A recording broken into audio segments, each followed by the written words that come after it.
Students, आज जो हम कोर्स स्टार्ट करेंगे उसका टाइटल है हीट एंड थर्मोडायनामिक्स। इसके लिए जो रिकमेंडेड बुक है वो आपकी एचआर के वॉल्यूम 1 है, उससे आप कंसल्ट कर सकते हैं। लेक्चर 1 में हम सबसे पहले तो डिस्कस करेंगे हीट एंड थर्मोडायनामिक्स के जो डेफिनेशन है उसको हम डिस्कस करेंगे। उसके बाद हम देखेंगे जो हमारी फर्स्ट आउटलाइन भी है, macroscopic parameters of ideal gas and ideal gas law. तो सबसे पहले देखते हैं कि हीट क्या है। हीट एनर्जी की एक ऐसी किस्म है जो एक ऑब्जेक्ट से दूसरे ऑब्जेक्ट की तरफ ट्रांसफर होती है due to the difference of temperature. यानी जब टेम्परेचर का डिफरेंस आएगा तो हीट एक जगह से दूसरी जगह ट्रांसफर होने वाली एनर्जी ही है। थर्मोडायनामिक्स की बात करें तो ये फिजिक्स की वो ब्रांच है जो रिलेशनशिप बताती है हीट और मैकेनिक्स के दरमियान। इसके बाद अगर हम आइडियल गैस को देखें तो आइडियल गैस क्या है? आइडियल गैस वो तमाम गैसेस जो कि काइनेटिक मॉलिक्यूलर थ्योरी को ओबे करती हैं उसको हम आइडियल गैसेस कहते हैं। और इसके अलावा इनके जो मॉलिक्यूल्स होते हैं वो हमेशा रैंडम मोशन में होते हैं। अगर इनके मैक्रोस्कोपिक पैरामीटर्स की बात करें तो मैक्रोस्कोपिक पैरामीटर्स ऐसे पैरामीटर्स होते हैं जिनको हम एक्सपेरिमेंट्स के जरिए मेजर कर सकते हैं। यानी कि ये मॉलिक्यूलर लेवल पे नहीं जाना है हमने, ये जो बिगर लेवल पे जो पैरामीटर्स होंगे उनको हम मैक्रोस्कोपिक पैरामीटर्स कहते हैं, जैसे कि वॉल्यूम, प्रेशर, टेम्परेचर और अमाउंट ऑफ गैस। इसके बाद हम एक्सपेरिमेंटल अरेंजमेंट देख लेते हैं जिसमें हमने डिफरेंट डिवाइसेस को इस्तेमाल करना है एक सिलेंडर के साथ जिसके ऊपर हमने मूवेबल पिस्टन रखा हुआ है। इसके अंदर आइडियल गैस होगी और इसमें हमने डिफरेंट डिवाइसेस इसके साथ इस्तेमाल करनी है ताकि हम मेजर कर सकें मैक्रोस्कोपिक पैरामीटर्स को। तो सबसे पहले आप देख रहे हैं यहाँ पे हमने थर्मल रेजर्वायर को अटैच किया हुआ है। ये इसलिए अटैच होगी कि इसको हीट यहाँ से इसको ट्रांसफर की जा सके या यहाँ से हीट को रिमूव किया जा सके। सेकेंडली यहाँ पे हमने थर्मोमीटर अटैच किया हुआ है। थर्मोमीटर इसलिए होता है ताकि हम टेम्परेचर को मेजर कर सकें। गैस सप्लाई जो है वो यहाँ पे आइडियल गैस की सप्लाई प्रोवाइड करेगी और वेट हमने यहाँ पे रखे हुए हैं ताकि हम प्रेशर को कम या ज़्यादा कर सकें। अब अगर हम इनके मेजरमेंट्स की बात करें कि मैक्रोस्कोपिक पैरामीटर्स को हम किस तरह से मेजर कर सकते हैं, तो इन सब डिवाइसेस को इस्तेमाल करते हुए हम जो मेजरमेंट्स करते हैं वो पहली है वॉल्यूम मेजरमेंट। तो वॉल्यूम मेजरमेंट के लिए सबसे पहले जो हम फॉर्मूला इस्तेमाल करेंगे वो होगा V = AH। A जो है वो एरिया होगा इस पूरे सिलेंडर का और H जो है वो इसमें मौजूद गैस की हाइट होगी, यानी कि कितनी हाइट तक हमने गैस इसमें फिल की हुई है। सेकेंडली हम टेम्परेचर मेजर कर सकते हैं with the help of thermometer. Pressure measure करने के लिए हम फॉर्मूला इस्तेमाल करते हैं P = F/A। और लास्ट वन है amount of gas. Amount of gas जो है वो हम यहाँ से गैस सप्लाई से मेजर करेंगे, यानी जितनी हम गैस की सप्लाई प्रोवाइड करेंगे और जितने नंबर ऑफ मॉलिक्यूल्स इसमें मौजूद होंगे वही ये इंडिकेट करेंगे कि हमारे पास कितनी अमाउंट ऑफ गैस मौजूद है। अब हम देखेंगे कुछ एक्सपेरिमेंटल ऑब्जर्वेशंस जिसमें हमने volume, pressure, temperature, amount of gas के दरमियान रिलेशन देखना है। तो सबसे पहले अगर हम वॉल्यूम को V रखते हैं और इसका जो रिलेशन है वो प्रेशर, टेम्परेचर और अमाउंट ऑफ गैस के साथ इस तरह से लेते हैं कि एक टाइम में हमने एक पैरामीटर को लेना है और बाकी सबको हमने कांस्टेंट रखना है। जैसे वॉल्यूम V है, प्रेशर P है और इस टाइम पे अगर हम टेम्परेचर और अमाउंट ऑफ गैस को कांस्टेंट रखते हैं तो इन दोनों के दरमियान इनवर्स रिलेशन है, यानी जैसे जैसे प्रेशर इंक्रीज होगा वैसे वैसे वॉल्यूम जो है वो डिक्रीज होता जाएगा और इसके ऑपोजिट भी। इसको हम बॉयल्स लॉ कहते हैं। सेकेंड अगर हम देखें कि वॉल्यूम को हमने रखा है V और उस टाइम पे प्रेशर कांस्टेंट है और अमाउंट ऑफ गैस कांस्टेंट है लेकिन टेम्परेचर जो है वो T है, तो इनके दरमियान डायरेक्ट रिलेशन होगा, यानी जैसे जैसे हम टेम्परेचर को इंक्रीज करेंगे गैस मॉलिक्यूल्स जो हैं वो रैंडम मोशन उनकी ज़्यादा होती जाएगी और वो वॉल्यूम जो है वो ज़्यादा ऑक्यूपाई कर लेंगे। इसको हम चार्ल्स लॉ कहते हैं। थर्ड जो है उसमें हमने वॉल्यूम को V रखा लेकिन इस टाइम पे प्रेशर और टेम्परेचर दोनों को कांस्टेंट रखते हुए वॉल्यूम का रिलेशन देखा अमाउंट ऑफ गैस N के साथ। अब इसके दरमियान हमेशा डायरेक्ट रिलेशन होगा, यानी जितने नंबर ऑफ मॉलिक्यूल्स ज़्यादा होंगे उतने ही ज़्यादा वॉल्यूम होगा और जितने नंबर ऑफ मॉलिक्यूल्स कम होंगे उतना ही कम वॉल्यूम होगा। अब इसको हम एवोगाड्रोस लॉ के तौर पे लेते हैं। अब ये तीनों जो लॉज हैं इनको लेते हुए हमने एक दूसरा लॉ जो है वो डेवलप करवाना है, that is ideal gas law. अब यहाँ पे ये तीनों लॉ जो है वो इक्वेशन के फॉर्म में मैंने लिखे हुए हैं, यानी first equation, second and third. अगर इन तीनों को हम कंबाइन कर दें तो यहाँ से ये क्लियर हो रहा है कि V जो है वो T और N के तो डायरेक्टली प्रोपोर्शन है, यानी directly proportion to N and T and inversely proportion to P।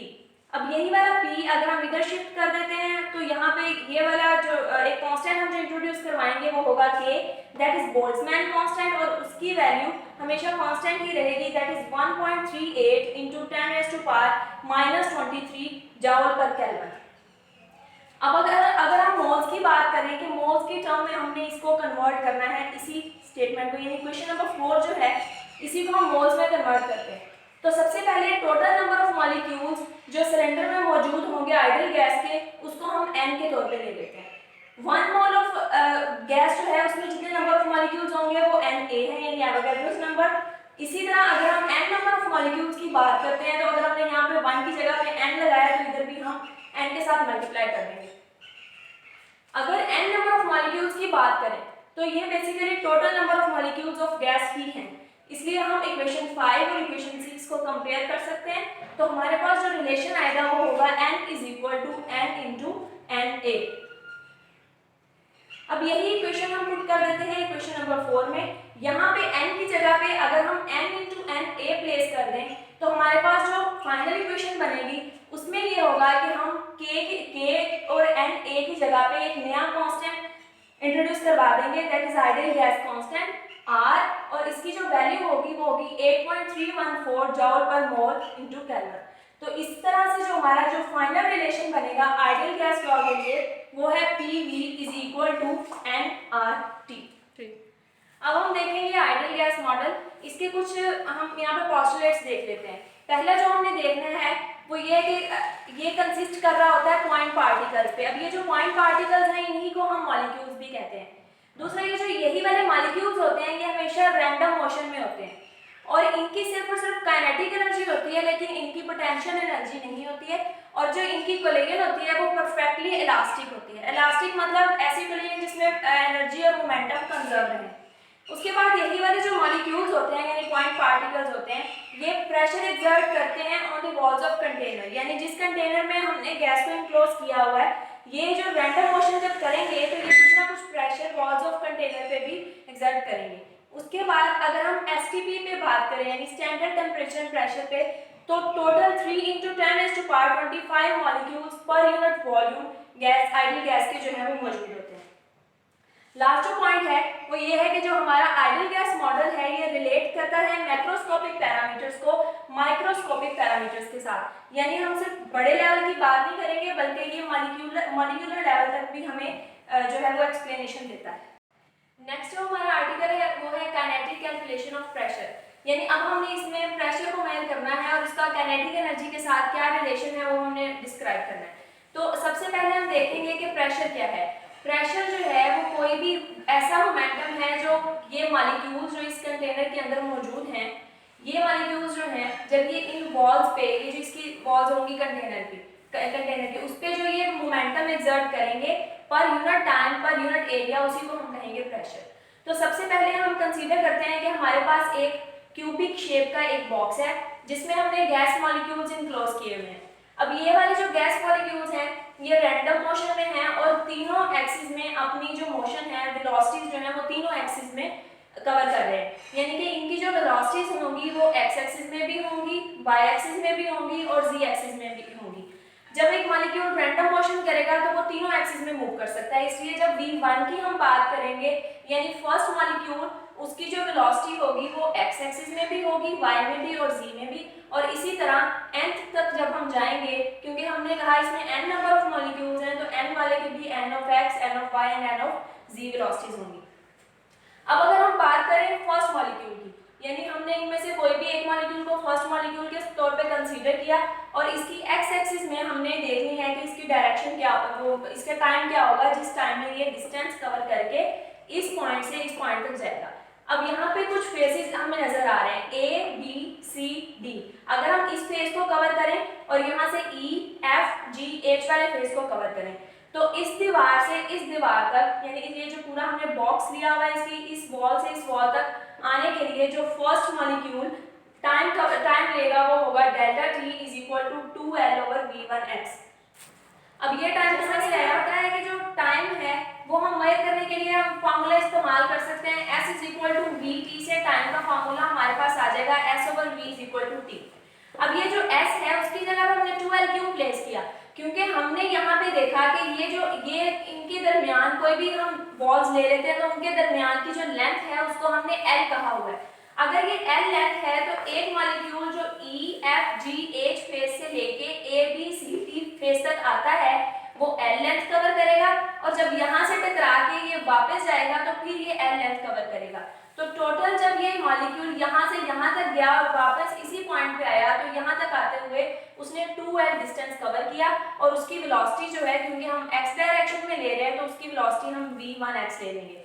अब अगर हम मोमेंटम की बात करें तो मोमेंटम जो है, अगर हमने कहा कि ये मॉलिक्यूल यहाँ से यहाँ जाके टकराया है तो बिफोर कोलिजन जो इसका मोमेंटम होगा वो m × v1x होगा, क्योंकि सिंपल मोमेंटम की डेफिनेशन ये है कि मास एंड वेलोसिटी का जो प्रोडक्ट है वो मोमेंटम है।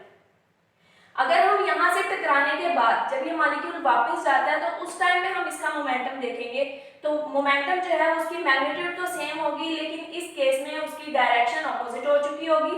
तो यहाँ पे हम माइनस साइन इंड्यूस करेंगे जो ये शो करेगा कि अब मॉलिक्यूल अपोजिट डायरेक्शन में मूव करके जा रहा है। नेक्स्ट अगर हम चेंज इन मोमेंटम की बात करें तो चेंज इन मोमेंटम कैसे आएगा, फाइनल मोमेंटम में से इनिशियल को माइनस कर देंगे, तो इसके साथ ऑलरेडी माइनस साइन था और ये माइनस फॉर्मूला था, तो फाइनल जो आंसर आएगा वो होगा -2mv1x। अब इसको हम सेकंड इक्वेशन कह देते हैं। नेक्स्ट अगर हम बात करें फोर्स की, तो फोर्स हमें पता है अप्लाइड फोर्स जो है वो change in momentum per unit time हमें फोर्स के इक्वल जो है वो मिल जाती है। तो यहाँ से अगर हम फोर्स फाइंड आउट करना चाहें फर्स्ट मॉलिक्यूल की जो x डायरेक्शन में लगा रहा था, तो वो फोर्स हमारे पास आ जाएगी डेल्टा p की जगह पे सिंपली हम इक्वेशन 2 पुट कर देंगे और डेल्टा t की जगह पे इक्वेशन 1 से इसकी वैल्यू यहाँ पे प्लेस करेंगे। ये v1x ऊपर जाएगा तो ये हो जाएगा -mv1x²/L। अब ये वो फोर्स थी जो कोई भी जो A, B, C, D ball थी ये जो है फोर्स लगा रही थी मॉलिक्यूल पे, ये वो वाली फोर्स है। लेकिन अगर हम उस फोर्स की बात करें जो एक मॉलिक्यूल इस पे लगाएगा, क्योंकि हमेशा दो तरह की फोर्सेस होती हैं, एक्शन रिएक्शन फोर्स, तो ये जो है जब मॉलिक्यूल इसके ऊपर फोर्स लगाएगा तो वो भी उतनी ही फोर्स होगी by Newton's third law of motion, ये उतनी ही फोर्स होगी जितनी के ये बॉल जो है इस मॉलिक्यूल के ऊपर लगा रही होगी। लेकिन इस केस में अब इसकी डायरेक्शन क्योंकि ऑपोजिट हो चुकी होगी, क्योंकि एक्शन एंड रिएक्शन हमेशा ऑपोजिट डायरेक्शन में होते हैं लेकिन मैग्नीट्यूड सेम रखते हैं, तो ये नेगेटिव साइन की जगह पे यहाँ पे पॉजिटिव साइन इंड्यूस हो जाएगा, बाकी मैग्नीट्यूड जो है वो सेम रहेगी। अब अगर हम टोटल फोर्स की बात करते हैं, वो फोर्स जो n नंबर ऑफ मॉलिक्यूल्स, यानी कि टोटल इसमें n मॉलिक्यूल्स थे, वो सारे के सारे मॉलिक्यूल्स जब x डायरेक्शन में मूव करके जाएंगे तो वो कितनी फोर्स लगाएंगे A, B, C, D ball पे, वो हमारे पास क्या होगी, वन जो फर्स्ट मॉलिक्यूल है उसकी x डायरेक्शन में फोर्स, सेकंड की x में, थर्ड की x में and so on up to n molecule in x direction जो वो फोर्स लगा रहा होगा। अब अगर हम टोटल फोर्स जो x डायरेक्शन में लग रही है उसको मेजर करें तो यहाँ से जब हमने फर्स्ट की बात की थी तो यहाँ पे v1x था, सेकंड की बात करेंगे तो v2x आ जाएगा, बाकी सब सेम रहेगा। इसी तरह nth वाले की जब बात करेंगे nth मॉलिक्यूल की तो यहाँ पे n आ जाएगा और बाकी सब सेम रहेगा। अब अगर इसमें से हम m/L कॉमन ले लेते हैं तो बाकी जो है वो हमारे पास पैरेंथेसिस में ये वाली वैल्यू बच जाएगी। अब दोनों तरफ L² के साथ मल्टीप्लाई डिवाइड कर देते हैं। डिवाइड करने का मतलब मकसद ये है कि हम इसको डेंसिटी की फॉर्म में कन्वर्ट कर सकें। तो दोनों तरफ अगर हम L² से डिवाइड करते हैं तो fx/L², यहाँ पे एक L तो ऑलरेडी मौजूद था, L² के साथ डिवाइड किया तो ये L³ हो जाएगा और इसको हम इक्वेशन 3 का नाम दे देते हैं। नेक्स्ट अगर हम बात करें डेंसिटी की, तो डेंसिटी क्योंकि टोटल मास और वॉल्यूम के इक्वल होती है, तो यहाँ पे हम पहले देखेंगे कि टोटल मास क्या बनता है n मॉलिक्यूल्स का और उसके बाद वॉल्यूम देखेंगे। सबसे पहले अगर हम टोटल मास की बात करें तो एक मॉलिक्यूल का मास m है, तो टोटल मास अगर हम n मॉलिक्यूल की बात करें तो यहाँ पे भी n मल्टीप्लाई हो जाएगा, इधर भी 1 की जगह पे, क्योंकि n हमने इंड्यूस करवा दिया, तो टोटल मास n m के इक्वल आ जाएगा। यहाँ पे वैल्यू प्लेस करते हैं, डेंसिटी की जगह पे रो लगा देंगे, total mass n m and volume जो है वो L³ हो जाएगा। अगर यही वाला n इधर जाके डिवाइड हो जाए तो यहाँ पे रो ओवर n जो है वो m/L³ के इक्वल आता है। इक्वेशन 3 में हमने देखा था कि यहाँ पे रो ओवर n जो है वो दिया m/L³ दिया हुआ था, उसकी जगह पे हमने रो ओवर n इंड्यूस करवा देना है और यही वाला n जब पैरेंथेसिस में जाएगा तो यहाँ से ये देखें क्लियर हो रहा है कि ये टोटल स्क्वायर वेलोसिटीज है, और अगर हम इसको n नंबर ऑफ वेलोसिटीज और n पे ही हम डिवाइड करते हैं तो आने वाली जो वैल्यू होगी वो होगी एवरेज मीन स्क्वायर वेलोसिटी। तो इसको हम x डायरेक्शन में आने वाली स्क्वायर वेलोसिटी तो ये है क्योंकि सबका स्क्वायर है, और n नंबर ऑफ वैल्यूज हैं और n पे ही डिवाइड किया हुआ है, तो ये एवरेज वैल्यू आ जाएगी। तो ये एवरेज मीन स्क्वायर वेलोसिटी हमारे पास आ गई x डायरेक्शन में। इसी तरह अगर हम y डायरेक्शन में प्रेशर फाइंड करते हैं तो उसमें हम यहाँ पे सिर्फ इस वेलोसिटी की जगह पे y डायरेक्शन वाली वेलोसिटी लगा देंगे, तो प्रेशर भी y वाला आ जाएगा और इसी तरह z वाला आ जाएगा। अगर हम पास्कल लॉ की बात करें तो उसके अकॉर्डिंग तमाम मॉलिक्यूल्स जो हैं वो एक ही तरह का प्रेशर एक्सर्ट करते हैं। इसका मतलब है हम कह सकते हैं कि x डायरेक्शन वाला प्रेशर y के इक्वल होगा और y वाला जो है वो z के इक्वल होगा। अब यहाँ पे अगर हम वैल्यूज प्लेस करें तो ये वाला x की जगह पे हम ये वाली वैल्यू प्लेस करेंगे, y की जगह पे ये और z की जगह पे ये। रो जो है वो तीनों साइड से कैंसिल हो जाएगा क्योंकि इक्वालिटी का साइन है दरमियान में। तो आंसर जो आएगा फाइनल जो हमारे पास एक्सप्रेशन आएगा उसमें ये होगा कि तीनों एवरेज वेलोसिटीज एक दूसरे के इक्वल आ जाएंगी।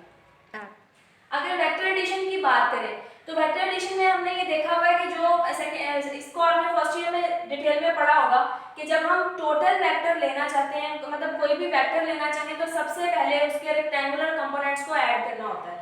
तो यहाँ पे बेसिकली ये वेलोसिटी के स्क्वायर पे ही x कंपोनेंट, y कंपोनेंट और z कंपोनेंट है जिनको हम ऐड करेंगे, और ये यहाँ पे हमें पता चल गया क्योंकि x और y और z तीनों बराबर हैं तो हम यहाँ पे x की यहाँ पे जो x है वो ऐसे ही रहेगा, y की जगह पे भी x इंड्यूस करवा देंगे और z की जगह पे भी x इंड्यूस करवा देंगे, यानी ये भी x है, ये भी x है और ये भी x है, तो तीनों ऐड होके 3 × vx² आ जाएगा, यानी कि 3 टाइम्स जो है ये हो जाएगी।